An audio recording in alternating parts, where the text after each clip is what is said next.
Okay, I'm going to try to get everybody to love Picasso's art. I have to prepare you. I think you have to learn to love Picasso. Nobody loves Picasso's art the first time they see it. Art takes effort if it's real art. Nobody loves Shakespeare the first time they're exposed to it either. Effort needs to be expanded, and this is the opening of the mind that's healthy. I look at Picasso as a cartoonist. Look at his art and notice his sense of humor. That's the gateway to loving his art. He once said his favorite artist was Jack Davis. Jack Davis was a great 1950s horror and humor cartoonist illustrator.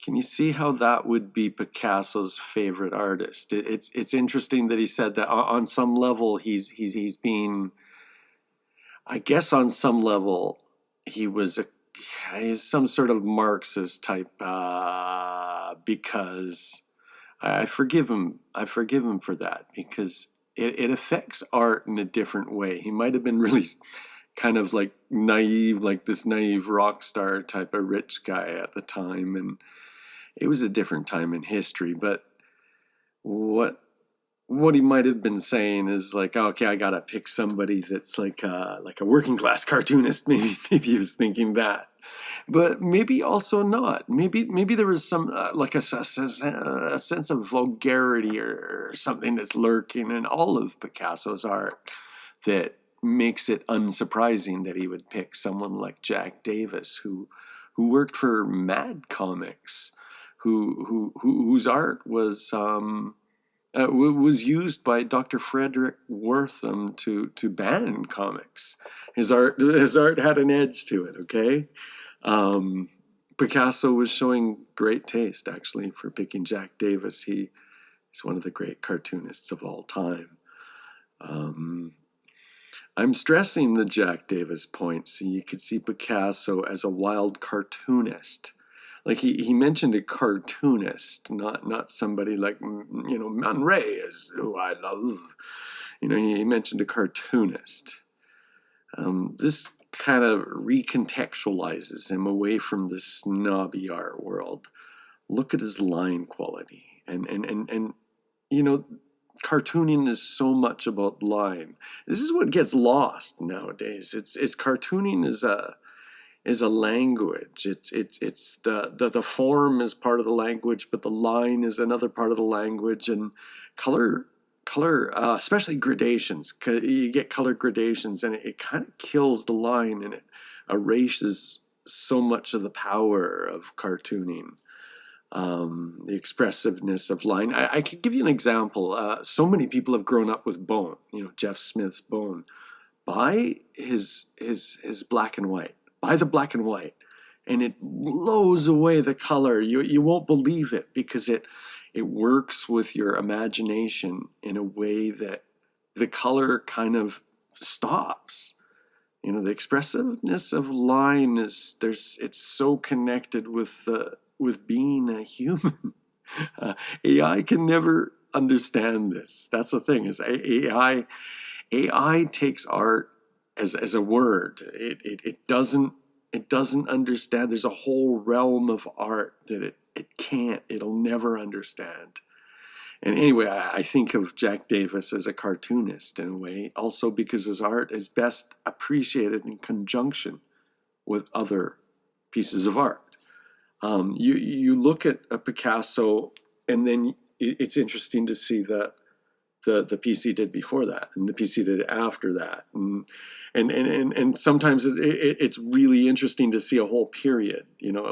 Like he has like the blue period, and then he has the Cubist period, but then he has like little mini periods in between those, and in a way each one is kind of like a comic that he did, and you could look at it, and it doesn't tell a story in a linear fashion, but he's telling a story, and that's what a comic is. Look at one of my musical paintings, and my musical paintings, my musical comics, and it'll have 30 drawings. You know, each of them have about 30 drawings, and it when you do a comic, you don't do one and then you do the next one, and then, you can do it that way. You can do it that way. That's actually really kind of wild doing it that way. But I think that the most valuable way to read a comic too, but to create a comic, you have 30 images in your head, and how they interact with each other is how they interact in your mind, and it's you're revealing a consciousness, and through time. And that's the essence of comics, cartooning is time, and you could see this in Picasso's work, and this is why I kind of consider him as a cousin to the whole comics world. You could see Picasso's early art, and a lot of people look at his early art and then they say they notice, oh wow, that's incredible. He's really pretty technically achieved. And slowly he becomes less and less. And I think I think there was an alcohol problem there, but also absinthe. He took a lot of absinthe. Absinthe took a lot of absinthe. I say because I mean you drink absinthe, but absinthe was kind of like it was hallucinogenic. I don't know if it's like magic mushrooms or what it's like, because you can't buy it anymore. It can't be made. There's a product called absinthe, but it's not absinthe. Okay, it might taste like absinthe, maybe, but it's not absinthe.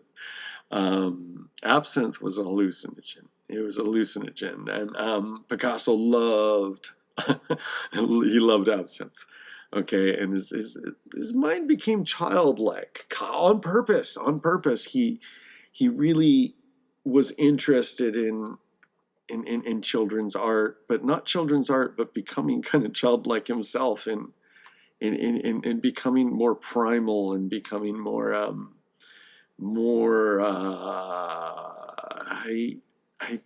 What pops into my mind is C.S. Lewis has this great novel, when Till We Have Faces, and there's this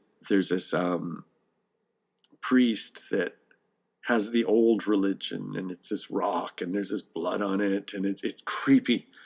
But the new priest looks at it, and he sees that it has the essence. It has more of the essence in it. And Picasso was always trying to get to the essence. I want to get to the essence, and that was maybe part of his. He would be one of those DMT guys nowadays, but Picasso. When you travel through Picasso's art, you travel through Picasso's mind, and you get to see, like, there is a certain disintegration, that you could say he kind of blew his mind out, and but you could also intellectualize and say it.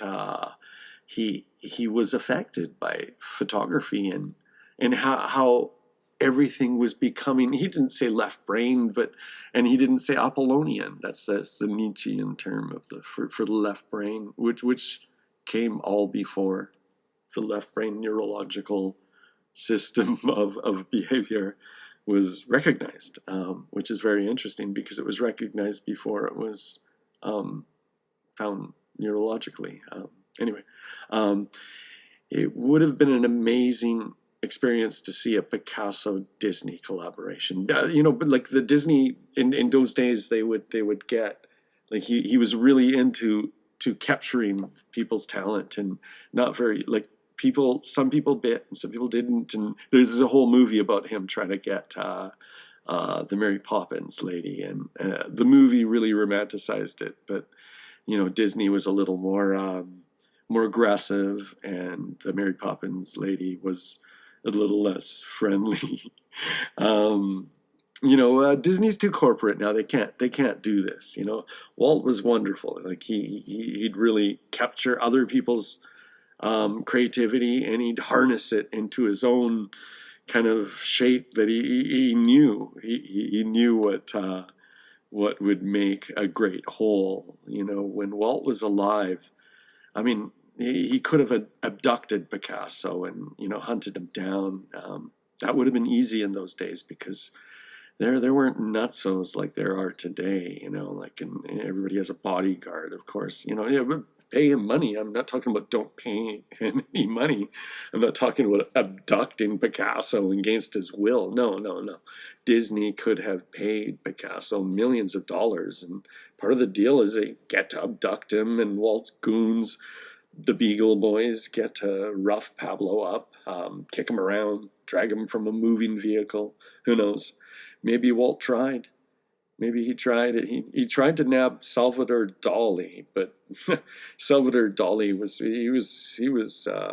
it was hard to tell. Like, was Salvador Dali real, or was it all some sort of performance? Was he really that it sounds like there's something bubbling. Oh, that's the heater. Sorry, I'm talking to myself there about my heater. Yeah, I'm just wondering about Salvador Dali. Was he real? Like, could you get Salvador Dali and say, here's a cartoon, and actually work with him? And maybe, I don't know.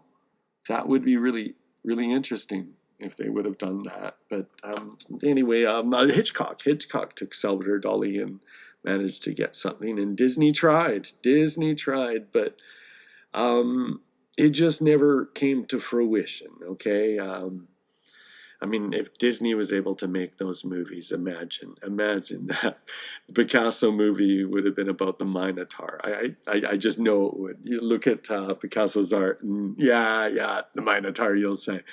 But he wouldn't have signed off on it because, it would have to be erotic. It's Picasso. And if you look at his work, a lot of it is you need to not show the children. It's pretty. There's a lot. He has a lot of erotic stuff.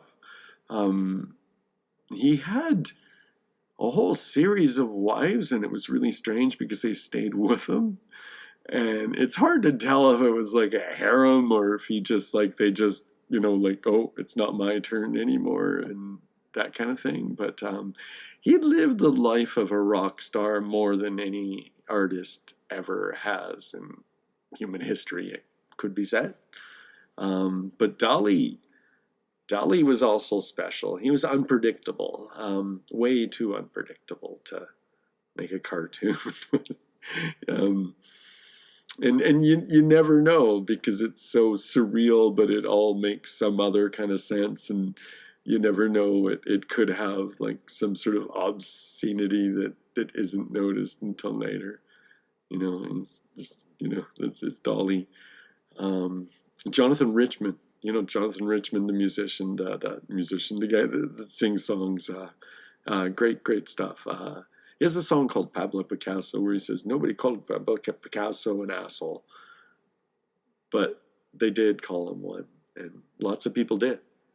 So I guess the lyrics sound kind of cool, but I like Jonathan Richman. I don't mean to insult him, but that song is wrong. And so something I like to do with names is just break them down and see what they mean. It is a silly game, but I like to do it. And sometimes it's really revealing. Okay, Picasso. Think about the name. Pick. Asshole. What does it mean? A pick. A pick is easy. Think of a coal mining pick. Tough guy tool, a pick. Okay, I imagine a pick. And now imagine in his art style, okay? Don't just think of Picasso. Like, it doesn't have to be Picasso. It's like thinking your own mind in that movement, okay? Think of futuristic. And now think of a pick moving around, and it's futuristic, okay? And now let's get the second part, okay? Asshole. Asshole, what does that sound like? What does asshole mean? What kind of asshole are you? I'm an effing asshole. What kind of asshole are you? I'm Pablo Pick Asshole. I imagine the the pick moving, like in that futuristic style, and he's I don't know, sticking out his bum somehow and stabbing it with a pick. I'm Pablo Picasso. They call me that because I pick my asshole. I pick your asshole. That's what I am. I Picasso. That's what I am. It's an emotional name, Picasso. Picasso. It's a successful name. If he wasn't called Picasso, imagine if his name was Bobby Smith. Bobby Smith. He would have never been Picasso, the rock star artist. Picasso. Picasso. It sounds like you're being stabbed. Stab. Stab. Picasso. Picasso. Would have been fun to meet. It would have been fun to meet him. People were different before World War One. It'd be fun to meet anybody before World War One. We're all results of World War One and World War Two. Before World War One, I thought that was the heater, but it's wind outside. Okay, people's minds before World War One, people's minds were freer. Everybody was weirder, and I know this through reading old writers and letters and things like that. People were weirder back then because, well, one, they were less self-conscious, and our pop media always makes it like everybody was this, proud Puritan, but it wasn't like that. You could read, and it wasn't like that. I used to love people from the greatest generation. I didn't know people from the old days. I saw people from those days, but I didn't know them. But the greatest generation, I knew them, and they were different than people from today. Picasso was from what Gertrude Stein coined as the lost generation. They were before the greatest generation, and they were wild compared to us. They were untamed. Okay, and who cares about Gertrude Stein, the lost generation? I think she was talking more about her intellectual elites, the lost generation. She was the first generation that she was the death of God generation. It would have seemed very shocking because we're in that generation still. That's the generation that is the 2020 generation, the 2025 generation. And that's the beginning of it. They're always lost. They've been lost ever since Gertrude Stein, since then. She was just talking about her bubble, and her bubble has just grown bigger and bigger and bigger and bigger until it just encapsulates this whole world. Picasso's, not because her world was so strong, it got incorporated by the corporations. It just, hey, this is the way to manipulate this world. And she just, that world just became the propaganda vision because it was the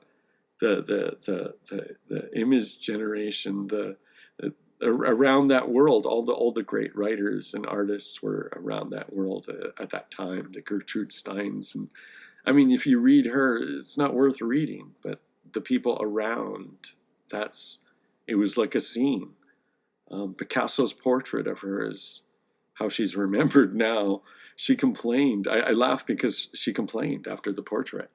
"It doesn't look like me," she said. And Picasso famously retorted, "Wait, and in time, it will look like you." And that was a wise quote from Picasso. Another aphorism of his I think about is, he said, "Art is a lie that tells the truth." That's a profound statement. I've thought about that a lot over the years. And yeah, that's art. When George Braque George Braque is the Cubist artist, okay? And Picasso and George Braque, Picasso saw George Braque's art and he loved it. And George Braque was, sent a letter and come over and visit. And when he went to Picasso's place, Picasso was far away in a field. Picasso saw him, and instantly, Picasso, this sounds really weird, and I want to say it's not erotic. This is the crazy thing, is everybody's minds so many people's minds are just in the gutter. like you can't draw a foot without people saying, "Oh, it's a foot fetish," and no, that's in your mind. You're telling on yourself. Anyway, I just have to preface with that because like Picasso instantly tore his clothes off and he ran to Braque. Like what a crazy aggressive thing to do. Imagine somebody sending you a letter and saying, "Hey, come over and visit," and then you see them and they tear their clothes off and just charge toward you. And then to top it off, he wrestled with him. Um, yeah, and this is not erotic. Uh, he thought of Rack as a brother through art. And that's the thing. This is through art. He saw art and he saw Brack's soul, and he just thought of him as another, like a brother. And through Cubism, they worked together like brothers, and they couldn't tell each other's art apart at a certain point.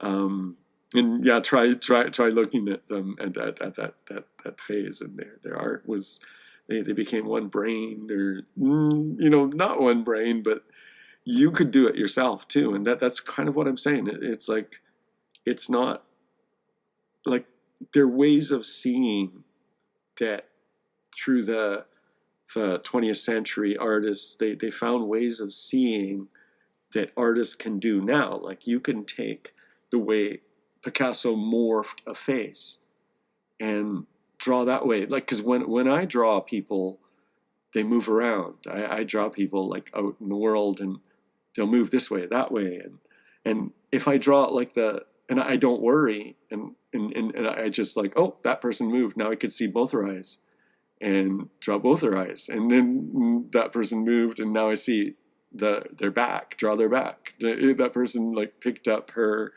hip. Like just draw it all, and see what comes out later, and that's a real excitement. That's really interesting. Anybody can draw that way. Like just try it and draw realistically. Like if you think realistically, what a word, realistically. It's such a loaded, crazy, I would say propaganda word. The neurological propaganda. Like it's the deepest thing. Like the deepest propaganda is propaganda that's already worked on people, like worked on us. But like I've taken the antidote. Okay, and I want to share the antidote with you. I'm going to give you a practical antidote. And if I tell you enjoying Picasso's art is part of the antidote, learning how to look at art and knowing that art isn't looking at art it's not immersive. It's your imagination has to take it in. It's not immersive. Immersive is when it does the work for you. Okay? But when it's not immersive, that's the real beauty. Because you collaborate. It's for your imagination, okay? Anyway, Picasso tackled Braque and wrestled him. And like I'm saying, there's nothing erotic about it. This is how we've changed, okay? This is how we've changed. And the weird thing about it is we're proud that we can't be non-erotic with each other. We're proud of it. We're proud that we're all kind of fearful of each other because everybody's leering at each other. And it's in the 19th century, there was a really strange movement to us. We look at it and it just seems crazy. We'll see all this weird nudity and it's hard to wrap our heads around it. I was talking in an earlier video about Harold Bloom talking about a Coleridge poem, and Harold Bloom sees it as erotic, and he's wrong. He's absolutely wrong, because I proved that he's wrong by a later verse that contextualized it. But Harold Bloom's mind is there, and I like Harold Bloom, but his mind, he's a Gnostic, and his mind does a certain Marxist like thing. And it's not. It's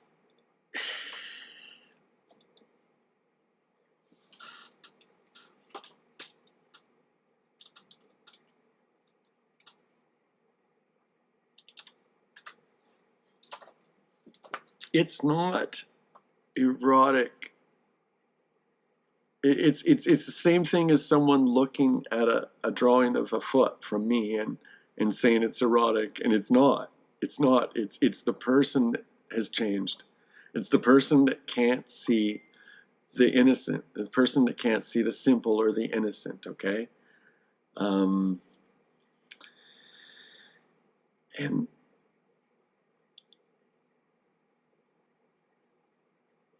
I've talked to people from the greatest generation that swear, or the swore, I mean, because they're not alive anymore, but they swore that there was no such thing as homosexual people where they were from. And I would say maybe they were like what they say in the closet, right? And yeah, maybe so, but I don't know. And then, even then they'd say, I don't think so, though. I don't know. They weren't around here. And because of this, and what I'm saying is not hateful. This is not hateful, but people will say it is, okay? Men were able to be free in a way that they're free with each other in a way that people nowadays will say is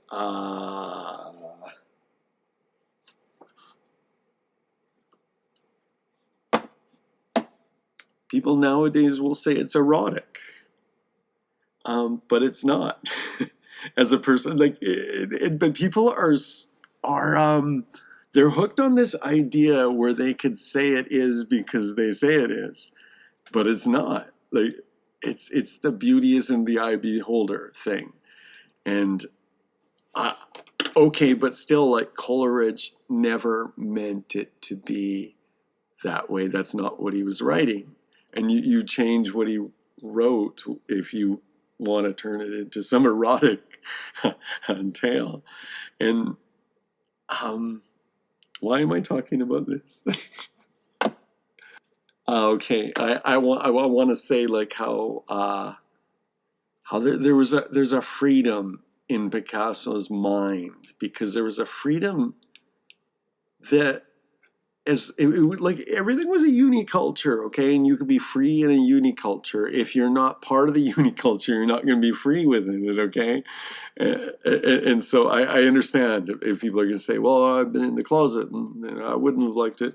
No, but, like, what I'm saying is Picasso had a really free mind that was put on paper and put on canvas, and you could look at it and you could experience it. But with Picasso, when it's erotic, and it's plainly erotic, and other times it's not. Like, you will see a nude, and it's not erotic. It's a nude, but it's not erotic. Okay, and you might look at it and say, "Why is that beautiful or ugly?" And because a lot of people will look at Picasso and say that's ugly, and sometimes it's besides the point whether it's ugly or beautiful, and he's experiencing form and thought. Is every thought of yours beautiful or ugly? Is every sentence that's interesting beautiful or ugly? It's a type of beauty. If it's done artistically, there's something indefinable. It's undefinable. There's something that's novel, you could say, but not even novel, because it's an exploration into a type of thought, okay, which isn't novel by the time Picasso completes the thought. Like I say, like a comic almost, like, but his mind didn't think in a story fashion, but he thought about story. Does that make sense? Like, he would draw the Minotaur a lot, but you could probably, it would be an interesting experiment to take all of his drawings in the Minotaur see if there's a story there that can be told and turn it into a Picasso book. But there's something beyond mere beauty. I say mere beauty because it's beauty doesn't say it. It's connected to beauty, but it's also connected to communication. It's all connected to pattern building. It's I can't say it. I can't say it. One way of saying it is a bone of contention I have. Okay, people will say, "Oh, all children's art is wonderful, and they're all just masterpiece artists when they're little, and then they learn to not be artists."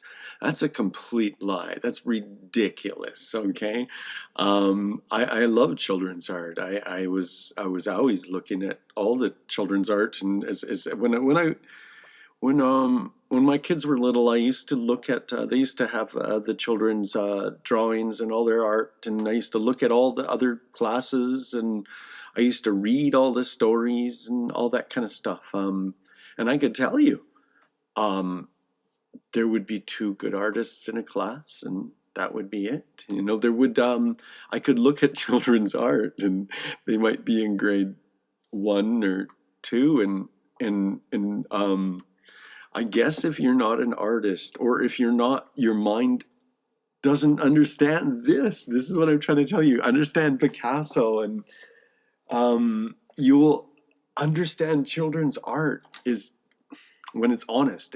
When it's honest. Okay, children can be really, really maybe nowadays too. What I noticed in a lot of the what was infecting a lot of the children's minds were shows. And they would just, when it was time to write stories, some of them would just write a show. And it would, well, this is obviously this show that this kid watched 50 times. And it's like they just wrote it down. That's kind of a horrible thing. But that, see what I mean? Like we want these imaginations, and I'm not saying that everybody's bad and that I'm trying to insult the other kids. What I'm just saying is that it sounds like I'm insulting the kids, but I'm not. I'm trying to say that that art, just because it goes primitive, it doesn't mean that there's no scale and that we just say, okay, it's all as good as each other. They're all just cave paintings now. You know, because you can look at cave paintings, and at a certain point, it's like they're all as good as each other. But I gotta go look at cave paintings to see. But maybe I just haven't looked at cave paintings for a while. Um, and if children's art, you could look at children's art, and I could look at kindergarten art, like, you know, from 4-year-olds, and there are amazing pieces of art that come from a 4-year-old, and it's really true. Like there'll be really complicated. I don't mean complicated. You have to look at it and you have to see it, and I'd have to explain it to you and show you with all the other kids, and then I think you'd admit, and I could see that one kid is really doing something, and all the other kids are just like, you know, the house isn't really like interacting with the sun over there in the tree, but this one kid might just have it all kind of unified vision somehow. Like everything they're doing is just vibrate. Every line vibrates off of each other, and they have it. You know, and the only reason why I'm trying to say this is just because people will use a camera photo and they'll say, like, is it closest to the camera photo is what's excellent, and no, that's super left brain autistic. It's not. That's not beauty. That's you've just made a false scale based on technology to judge what is beautiful, and that's not beautiful. Like there's beauty beauty can be mentally handicapped. Okay, I used to draw with mentally handicapped people, and I'm not joking when I say beauty can be mentally handicapped. beauty, and I'm not being politically correct too. Like I'm not going to say all mentally handicapped people draw like geniuses. No, I like I just said, like there was a whole classroom of kids, and there was only one kid that was a good artist, and they were all 4-year-olds. Okay, and that's it. Okay, it's you could art is a funny thing because you could look at an intelligent person's art that's a lie, that doesn't tell the truth, and it's awful. It's artificed. It's just it's awful, and I could see the shallowness in it, and it could be done with a real high degree of skill, but it's either it's done by a machine partly, or else there's something just awful about you could kind of mind read with art, and this is the thing, is like you got to watch out though, because I'm a shapeshifter. I could draw a creepy person, and it's not because I'm creepy. I could draw a loving person, and it's not because I'm loving. And I could draw a violent person, and it's not because I'm violent. That's part of the thing we do with art, and that's part of the thing that's happening with Picasso's art too. You could see a crying girl, and it's because Picasso looks at the girl and sees something psychically, sees something that, because when you draw, you're recording something inside of the person, okay? And you're doing something that's holy. This is something that pleases God, okay? It's true, beauty pleases God.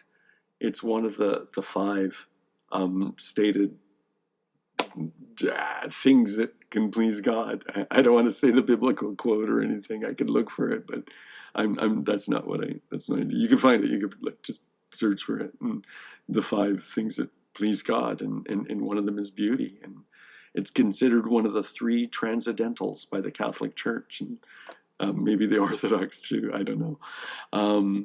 The 3 transcendentals. Okay, transcendental. That's pretty cool sounding. I'm not sure what that means fully, but I can guess. You transcend. Okay, people will say they worship art sometimes, like when they're attacking Catholics, but I totally understand it. They look at the art, and you transcend into the visual world inside of your imagination.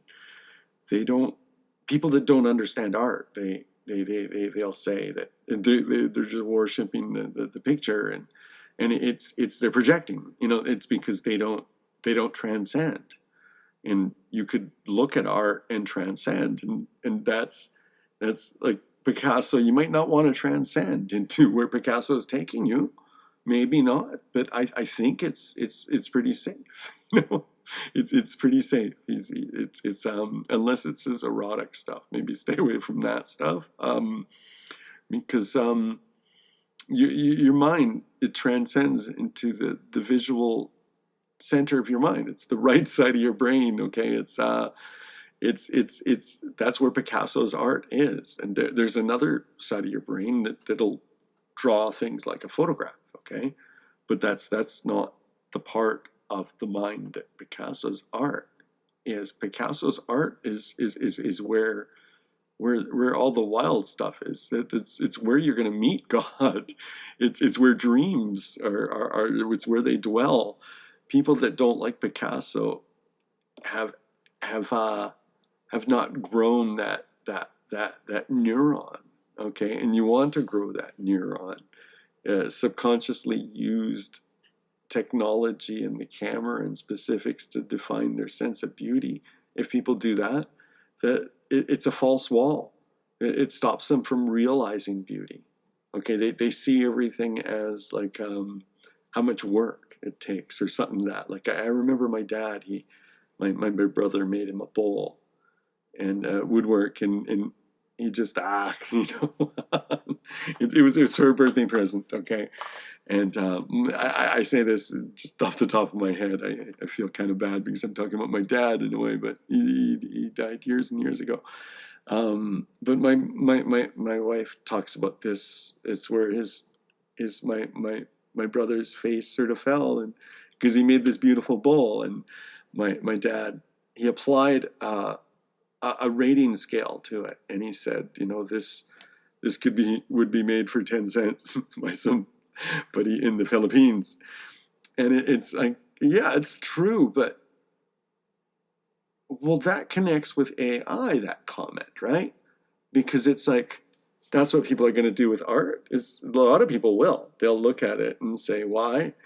You spent a month drawing that, or like I'll spend a day drawing a panel. Like you spent a day drawing that. I could have instantly did it on AI, and that's such a reduction of vision. Like you could carve something beautiful, and if it's like, wow, I could pay someone in Philippines, like it's it's it's the same thing though. If you it somehow it makes it better to people if you gave more of a material sacrifice, and that's that's a different scale. That's a different scale of beauty. That's not necessarily beauty, but it is part of beauty. The meaning, that adds meaning to the beauty, but it's not really beauty. It's something else. Okay, it's another value scale, and people are always doing that. They're putting value scales onto it. We have ugly buildings, ugly buildings, and they will get defended on a value scale that's not beauty. It's something different than beauty. Okay, maybe don't see Picasso as an artist. This is kind of what I've been saying. See him as a cartoonist.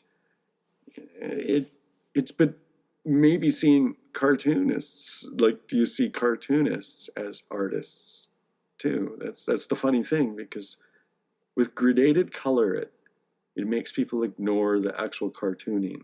And also, a lot of cartoonists draw the same way now. They do these triangular noses, and everything's kind of like Disneyfied.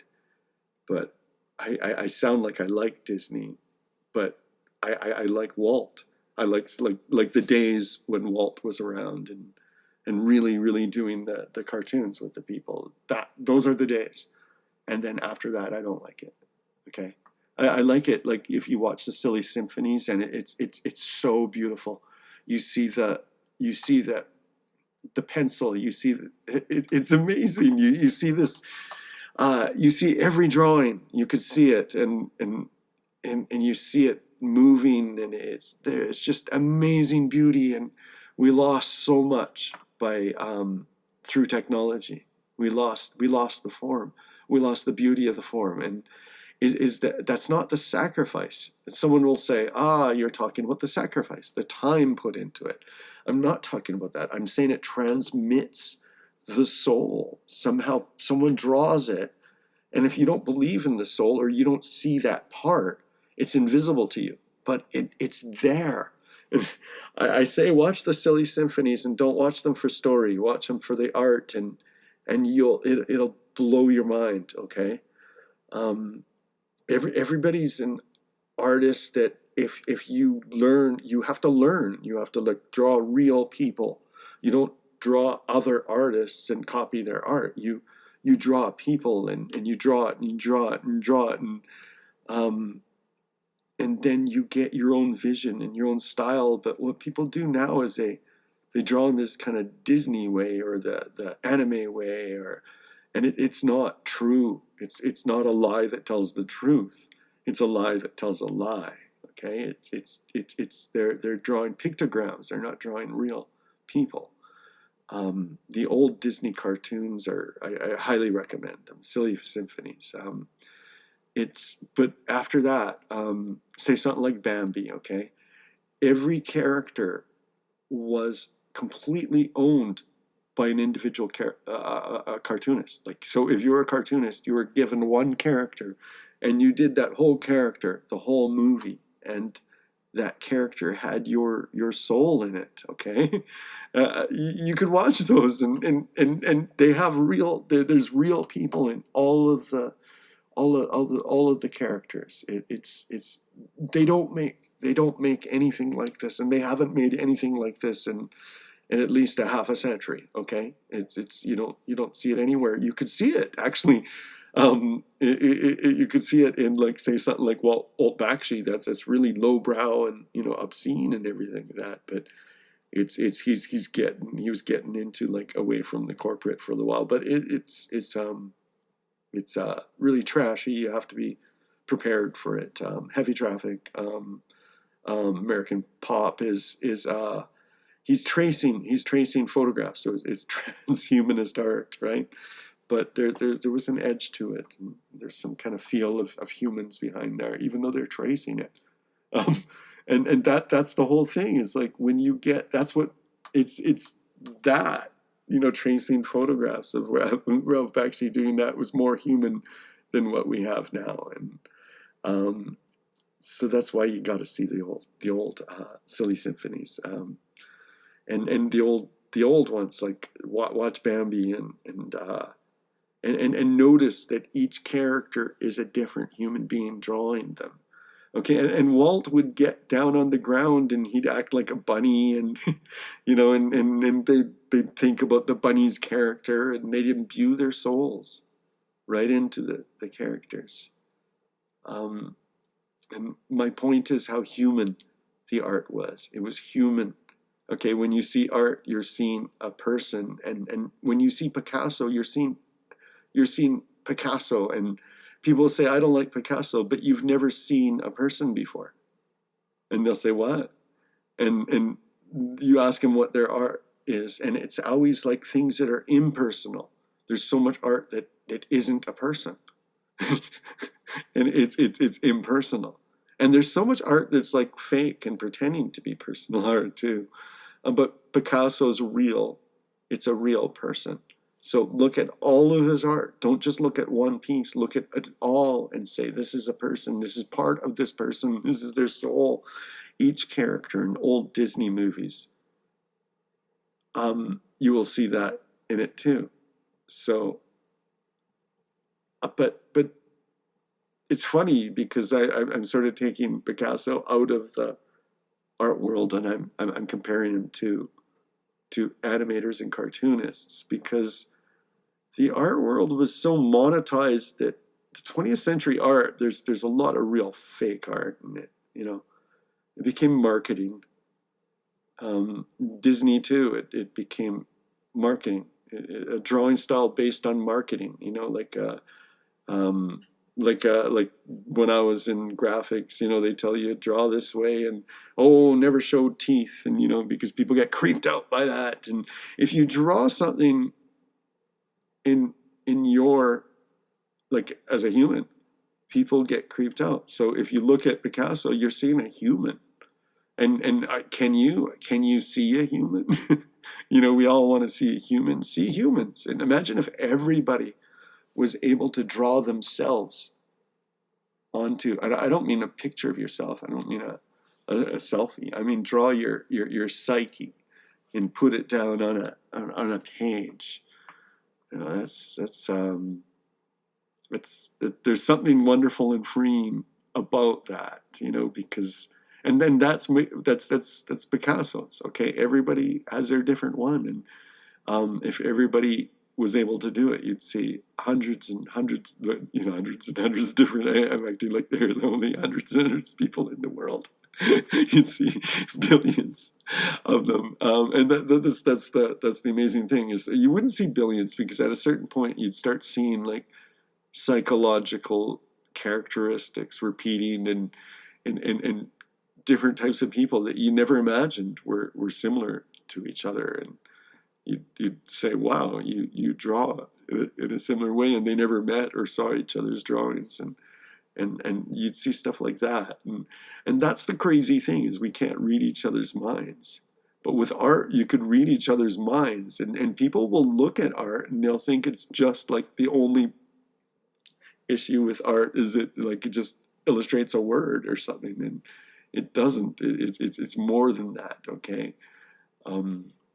I draw. I did a thing where I drew Picasso.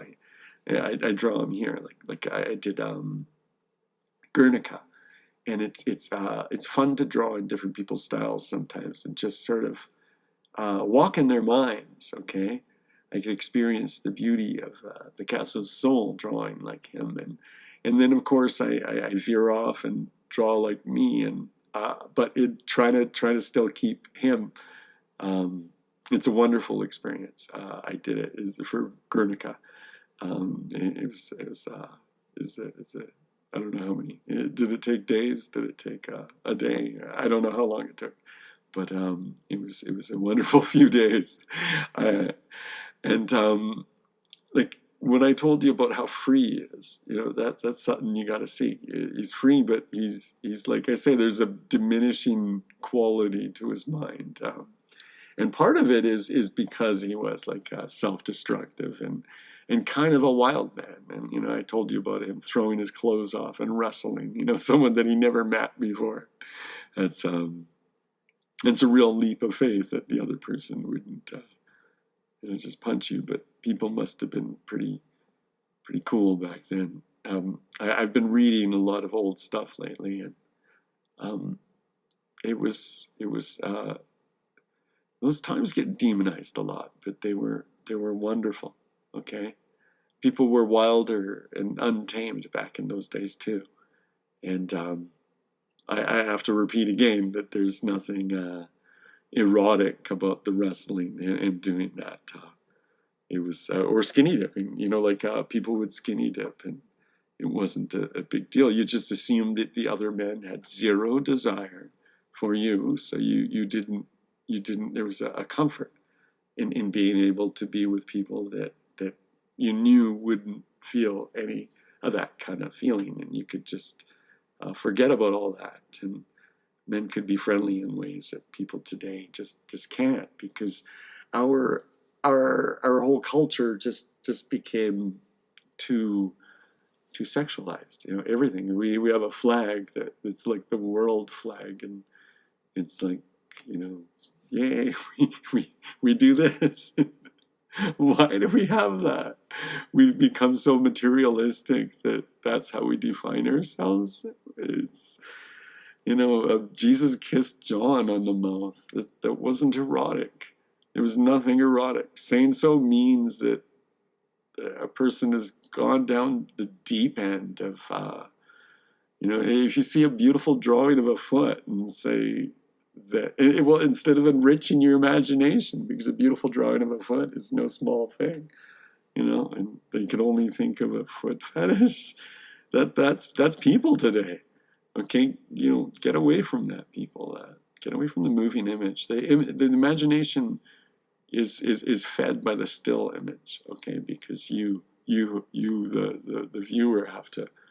It does a magic inside of your mind. Inside your imagination. It's what you use to see beauty. You build it and you see beauty, and you could sit in a closed room by yourself. Okay, to see art, you have to participate with it, and you build your imagination as you participate. Every single time you participate with it, you build your imagination. And building your imagination is building your soul, is building the pathways to God. I know people that have almost lost this quality because our society is so brutally logical and managerial and uncreative, anti-creative. I would say fully anti-creative. In fact, they turned art into like some sort of a virtue signaled art therapy thing in Canada that it's I'll talk about it a different way. Anyway, I don't want to talk about it as politics. So it's not politics. To me, it's neurology. It's the neurology of my species. If everybody gets less interesting and less beautiful, it's awful. And if they lose their souls, that's awful. That's just awful. Okay. There's a left brain domination that in our society that has never happened in human history because of technology. Okay, and when I say this, I'm not going against left brain people. We need them, and they need. I'm way on the right brain Whereas it's like you don't need people like me. You don't need lots of people like me. You need some people like me. And you don't want to breed us out into extinction. And that can really happen, okay? In our left brain dominated world, the majority of jobs are high left brain functioning. So people's minds are being shaped into cogs right now. If you're really smart, it's a different thing. If you're really smart, okay? If you're really smart, you could be an individual. But if you're not really smart, you're just going to turn into a cog. Now use Picasso's art as the antidote to becoming a cog, okay? There's this crippling of the right side of your brain because his art is the antithesis of left brain logical phototech. On purpose, Picasso went extremely into simplification and really into kind of right brain consciousness, childlike thought. And it's hard to tell, like, was it the absinthe or was it, because he did talk about like trying to think like a child. And, you know, the photograph, I think, really shook him. It didn't shake him up. He's not like, the photograph. like some kind of conspiracy guy. But what he did was like, he tried to be the opposite, right? It's the photograph just captures this one thing. I'm gonna capture this other side. Okay, left brain art would be anything like buildings. You know, the German mustache man's art is highly left brained. Okay, the German mustache man, he wouldn't have been a cartoonist. Okay, he would have been something else. Or Norman Bateman, Robert Bateman, Norman Bateman, and Norman Bates. Robert Bateman, the guy, the top-selling nature artist. He basically traced photos. You know, like it's you look at it, and wow, what a great job he did. You know, like great brushstrokes with a lot of gentleness. You know, he does a very nice job, but he's very left-brained. Okay, it's like which is fine, you know. I'm not saying left brain art can't exist, but what I'm saying is that we're breeding people into not having right brain consciousness, and right brain consciousness is essential for a healthy mind, a mind that feels restful, a mind that can feel. There's like, I would say love is kind of like.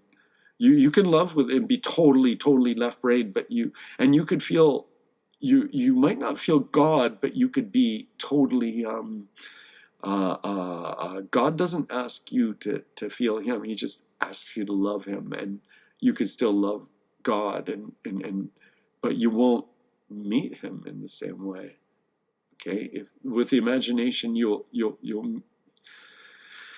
it's there's two, I don't want to say they're opposing ways of thinking because it's not like we're against each other, okay? There's a different scale. In some ways, I'm like an autistic person. Autistic people are super left brain dominated, and I'm super right brain dominated. So I have a lot of qualities of them. So I don't mean to. I sound like I'm insulting autistic people. I'm not. Like I feel close to autistic people because like a lot of my personality traits are very similar to autistic, but they're different because it's like a horseshoe theory of consciousness, where super left brain people and super right brain people have everybody knows the kind of the stereotype of the artist, and it's very similar to like an autistic person, but it's like a right brain style, like, and they're opposites, but there's a weird similarity that you can see. Okay, when heavy left brain people see Picasso, they judge it compared to photographic realism or some other scale. You have to give them a scale for them to judge it. That's the thing, and that's not beauty. That's a different thing. That's beauty. Okay, when you have a scale that you have to judge it by the scale, you're rationalizing it. That's the heavy left brain logical side. You're not really understanding it. Okay, so and that's one of the reasons why Picasso is invisible, like his beauty or his wild imagination and active quality to his art is kind of invisible to people because they're because of that. They can't see the clear goal of his art. Left brain doesn't like ambiguity, the ambiguity of like of art. Art is very ambiguous. We were always like trying to make things more so they encapsulate everything. Okay. Um, and the left brain wants a clear way to determine quality.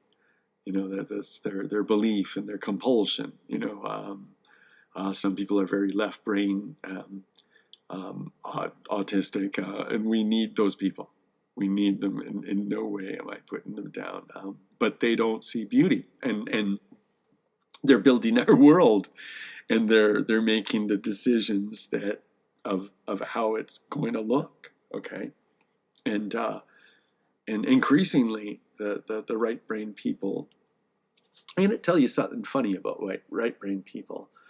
A lot of artists won't read books. Like over the last decades and decades, there's a kind of a laziness that's been pushed onto artists. Like, to tell you the truth, a laziness of the mind. Okay, and I've been outside of the whole.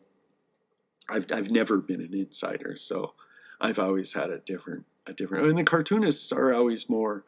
There's like a different work ethic with cartoonists. Okay, cartoonists, it's a lot of work to make a comic. You might look at it and think that it's just easy and done, but that's what we want. You might spend a whole day on something and it's a failure unless it looks like you just whipped it off. You want it to look like you whipped it off, but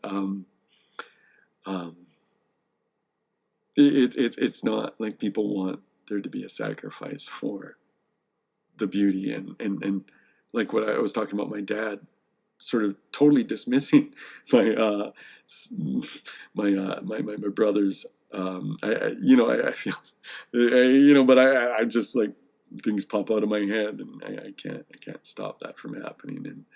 And then yeah, that was one of the things that made him unhappy, is he never saw beauty. And that's the funny thing. That's the impossible thing to explain to people, that beauty is important, because beauty, people just think it's frivolous. They think it's nothing, Form follows function. Form follows function. I went to graphic design, and that's what we learned. Form follows function. That's the Bauhaus school's motto. And I didn't like the Bauhaus. I like I'll look at graphic design before the Bauhaus, and I love it. And if you look at my graphic design, it's always like that. It's intuitive, okay?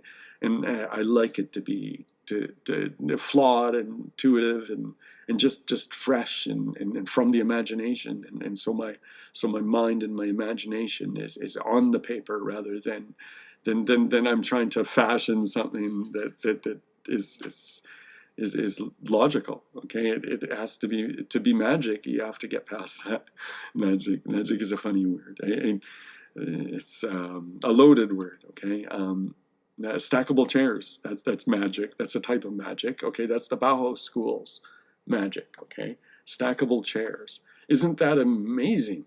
At a certain time, like, imagine you'd never seen a stackable chair, and when you first saw that, amazing. But now we're totally used to stackable chairs, and they're really ugly. But the novelty at the time made them seem like a type of beauty. And the Bauhaus were the leaders of the art world for a little while. It was at like the 30s or something like that. And that's part of the whole modernism and the brutalism and all those different schools of art were basically making everything boring. Okay, boring. You could say ugly. Okay, but look at a straight building where it's just there's nothing. It's just a big straight rectangle, and it's you could say it's ugly. Okay, but you could look at Picasso's art now and say, oh, Picasso's art is ugly. And no, Picasso's art is really ugly is the wrong word. It's exciting. It's not boring. Okay, that building is boring, boring. And I have a song. I have a song. Watch my song. Hell is bland. Hell is bland. I always draw hell in a really interesting aesthetic way. Um, I, but it's bland. Okay, and stackable chairs are bland. But at one point in time, they were really amazing. People looked at it and said they're beautiful because they're so useful, and they had this motto: form follows function. And I don't agree with that. I'd rather have someone find a tree and say, oh, that's an unusual shape. I'm going to carve a chair into it. And, you know, yeah, reverse form follows function. But that's how we live in a form follows function world. Um, this is why people didn't complain about the ugliness of masks.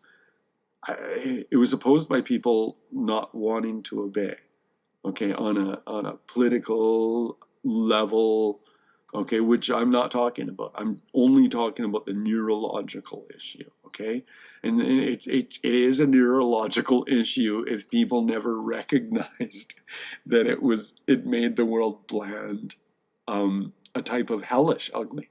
Bland is the hellish type of ugly, okay? It's I'm not trying to cast shade on the left brain, I have to say again. I have a left brain myself. I just mean the whole world is left-brained. Okay? And the left brain people all would either say obey, and what's your problem if you can't obey? Or else they'd say, I'm not going to obey. No damn way. And the power confrontation was addressed, but nobody, I never heard anybody ever, and I heard both sides, and nobody mentioned how ugly it was. I never heard anybody mention it, and it was such a good point, and it makes me feel like a species going extinct. It makes me feel like a species going extinct that I never heard anybody talk about. And I would say it to people, and it would be like as if I was making something frivolous important. And I think we're so used to ugliness and blandness, and there's the parable of the frog, the parable of the frog. The frog, to boil a frog, you put the frog in cold water, and then you boil it, and the frog doesn't notice that it gets boiled to death. But if you boil the water first and you put the frog into the boiling water, the frog jumps out right away because he recognizes it. And that's what's happening to people. Our consciousness, our neurological, our perceptions are all changing into, they're flattening. People are flattening. And yeah, as a right brain dominant person, it was mental torture not to see people's faces. It was horrible, just horrible. The ugliness was spiritual to me. It was a spiritual sickness that I didn't hear anybody ever complain about. We live in such a logical, cold, and atomized world. Unless there's beauty, a part of you will die off. You need to feed yourself with the products and thoughts of the right brain, and Picasso can be a gateway in, because you can study his full work. And by studying his work, it becomes a gateway into other, not only other art, but thought itself, thought to balance your brains. We people need to balance their brains, okay? And I'm right brain dominant, and like I said earlier, a lot of artists, I know a lot of artists that would never read, or They don't read. They don't develop their like Nietzsche talked about, like the Dionysian and the Apollonian. You can't. A lot of artists, they became Dionysian because abstract art is good, and you don't need to learn how to draw. You don't need to, and then computers and everything, and it became easier to come up with a final product. And what they don't realize is the final product is empty without the visualization. You visualize it in your mind, and unless you visualize it in your mind, the final product is empty. You experience free will thought through art. Art is free will thought. That's why we love art. That the spark inside of art is the free will. Okay, and if people allow AI to replace their I think they're losing an aspect of free will in their mind. Photographic realism doesn't stimulate free will because you have a clear goal that it has to go to. But look at Picasso's art and think of free will, okay? Instead of control and order, which is what you get from photographic realism, you're really watching control and order. You're saying, the control and order, it looks realistic. And that there's value in that, okay? But our culture, our neurology, the people's brains are out of balance. We have an well, people are becoming more left brain as a process of natural selection. Okay, natural selection. It's if you're really smart and left brained, you have a really good job, and you could have a lot of kids.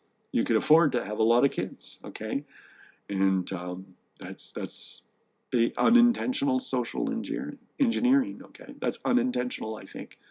And the jobs available, other jobs, most of them are left brain functioning jobs that are economically desirable. Okay, the really highly economically desirable jobs are left brain functions. Okay, so we're breeding left brain people, and as a result, autism rates are skyrocketing, and nobody's recognizing this, or they're looking for a pill or some injection of something, and they're saying, it should come through, and maybe plastics, or maybe it's this, or maybe it's no, we're socially engineering it unintentionally. Okay, and Picasso is an antidote. Okay, all you have to do is stop watching the moving image all the time. Okay, the moving image is like crack. It's you have crack and you don't want to do other things. You give sugar to a baby, and the baby doesn't want to eat carrots anymore. That's what the moving image is. It's immersive. Okay, you got to work to look at Picasso and to see it move. Okay, Picasso will move to you if you put in the work that his art requires, and people will go to art galleries and they'll have sound devices that'll move them from this one to that one, and you can't have somebody chattering in your ear when you're looking at a piece of art. You're looking at these, but it's a shallow look. Okay, it's beautiful. You look and that's nice, but really look at art. Like you could look at a painting for an hour. Like go to a gallery and just look at a painting for an hour. Just pick a painting and look at it for an hour. Forget about looking at a whole bunch. Just look at one painting for an hour and really, really, really just look at it and forget about everything else. Okay, and I guarantee you will be transformed. It's our dream world, and it's this whole world it's overwhelming. People there's a shape to everything, and Like they say, they know when you're going to go to the washroom. Okay, the algorithms know when you're going to go to the washroom. They're shaping you. They're shaping you so that you never have dream time. You need dream time. You need dream time all the time. You need to think about everything. You need to look at your chair and think about what you feel about the chair. You need to think about what you feel about things. You need to imagine around things. You need dream time during the whole day. Everybody has always had this before technology came, and it replaced it. Okay? Art is connected to the dream world in these high doses. That's what I'm trying to give you in my videos. Okay, I'm giving you pictures and poetry, and you could take it a condensed version of it, of the dream time, and you could listen to it. I recommend you. It sounds kind of crazy, but I'm telling you, just watch my musical comics and just watch them over and over, and get the poem. And we need to. I'm trying to teach people to think visually. Okay, that's what I'm trying to do, because there's more than just illustrating the poem. I'm also doing things that aren't in the words, and it's an interpretation. You're getting it. You might have a different interpretation to the words, but you're getting an interpretation, and I think I could kickstart the whole right brain in people through art. Okay, but it has to be still art. It can't be moving, immersive art. If it's immersive, and it's not going to do it. Okay, we need to light up the dream world again. It used to be lit up. You could look at old, look at media from like 100 years ago, and you'll see it. You'll see it everywhere. It was everywhere. Okay, but I mean, I'm not talking about fine art. I'm not talking about fine art. Look at cartoonists. Okay, look at the newspaper pages. Look at the Herald Tribune. That's a really interesting one. Look at the 1920s Herald Tribune art pages, or the 1915 or 1917. If you can find that, nobody's interested in that. But just to see the energy of the society and the imagination. Okay, but the fine arts. There were so many degenerates in the fine art world, and Dionysian, they lost their drawing talent. Okay, they were like Pinocchio's world. They went to that place where they were getting the donkey ears. Okay, they're all socially engineering, and they didn't know they were socially engineering. It was a tool. Yeah, I've told you before, the CIA made art Dionysian. It made it like too Dionysian. It made it so that it was like just completely abstract. And there are reasons why they'll say, oh, it's to make America. No, America would have been like that, ahead of the art world, no matter what it did, because New York was New York, and they're ahead of the economic world and whatever. Like, it wasn't because they picked abstract, because it came from Europe anyway. Picasso is like, look at it's not fully abstract, okay, but the last 100 years has been transhumanist art. When I say transhumanist, I don't mean anything political. Okay, I'm talking about that. When I'm talking about art that uses a machine to make it, okay, it should be your mind, and it visualizes through a human mind, and it goes down, and there's nobody else helping you. You just do it, and there's no machine. If there's a machine, or if you're trying to make it like the machine, then it's not there. The human quality. So when looking at Picasso's art to enjoy him, well, it's a good idea to look at it in sequential order. In the beginning, you'll see in the earlier stuff, he was you could see the technical proficiency. Okay, and in time he got more primitive. The blue period, I think, is my favorite period of his. And there's so much emotion and humanity on the canvas. Just look at the blue period, Picasso blue period, and it's so beautiful.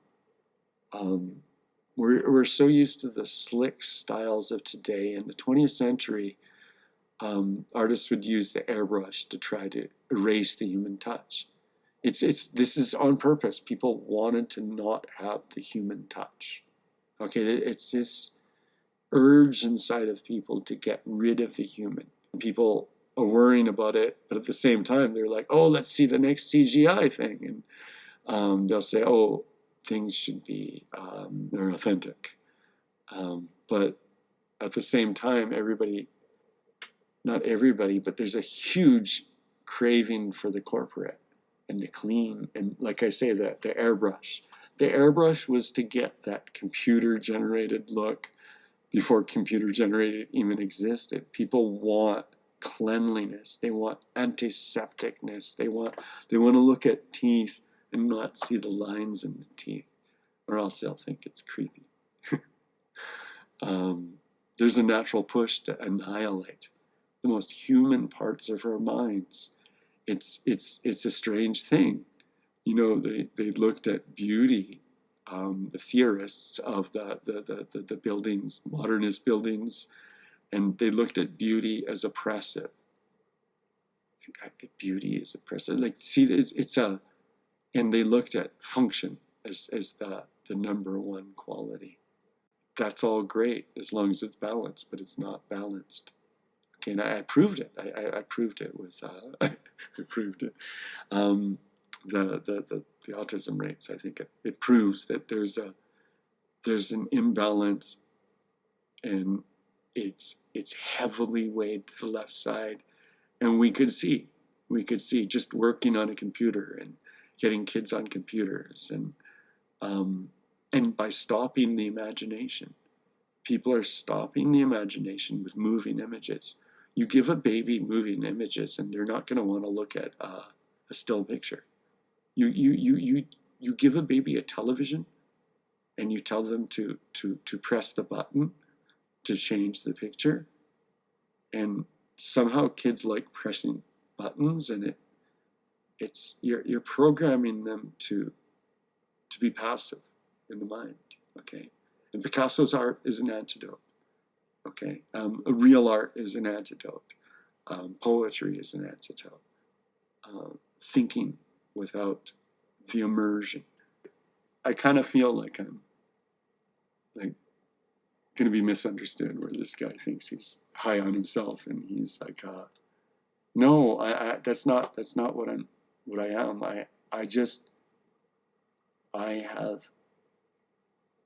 I could see something that people can't seem to see. And I can only see it because I'm outside. But I'm outside in a way that is socially engineered out of people's brains. And it's only because I've been really, really stubborn my whole life, and I've avoided any kind of computer help with my art or anything like that, and I've been like, well, basically ostracized from the art world because I'm in Canada. In Canada, it's like I used to be in contests and stuff, and I used to win them actually. And then at a certain point in the 90s, it would say, well, it wouldn't say no men, but it would be like, this is for these people and this is for those people. And it just turned out that we never had we weren't. They just divvied out all the content. They used to have like one big contest, and people used to sort of bizarro artists would make it that way. That the contest, it was a tried and true way.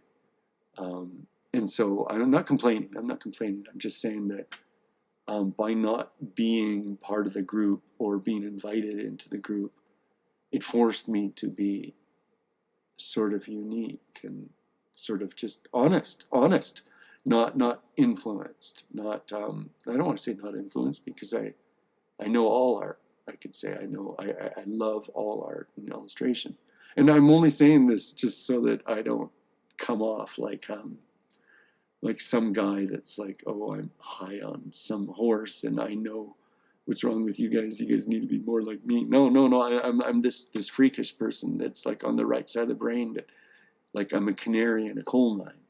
Okay, I'm and the other artists, if art has changed, like people will, the left brain art, they're mostly left brain. Like they're you don't go to school and become an artist. You don't go and like the old way used to be better. You learn from a master, and you just like they did make paintings and stuff, and you'd gradually make your own paintings. And but now you learn from these teachers that don't do they're crappy, and they learn theory, and people are academically more inclined, and they don't draw, and it's asking for a different type of person to be artists. And a lot of the great artists, a lot of the really expensively paid artists don't do their own stuff too. They just sort of like tell people what to do, and they're managerial. Their art is managerial.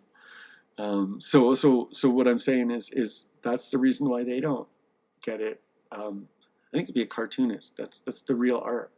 That really you have to do everything a movie director does, everything the writer does of the movie director, and you have to have like what the artist does,